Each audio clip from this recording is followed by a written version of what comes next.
The second phase in the cycle of violence is known as very acute. This is when the actual harm is done, although harm can also be done in the first cycle of violence as well. This can be actual physical violence, such as broken bones. Weapons may be used. Choking, biting, hitting, throwing across the floor. This can also be restrictions, such as being locked in rooms. This can be having your sleeping privileges or eating privileges taken away. Quite often, this is when the emergency personnel at hospitals will see the victim of domestic violence.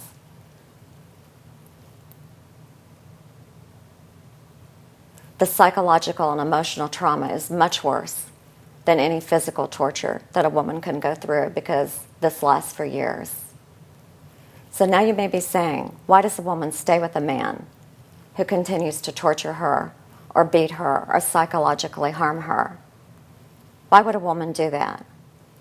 When I was hired as a professor at a local university, they knew I was an expert in domestic violence, and they asked me within one day of hire to give a speech on domestic violence, which I did for a local women's group to 65 women.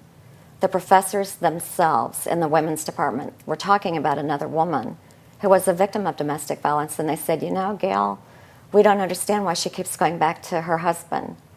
They were supposed to be knowledgeable in the area of domestic violence, and I sat there and I thought, you just don't get it.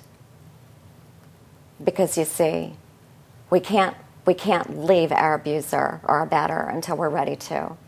It doesn't matter what you say or what you do. You can keep encouraging if you're a friend, but until we're ready to leave, we just can't leave, because we have been brainwashed into thinking we don't have the power to leave.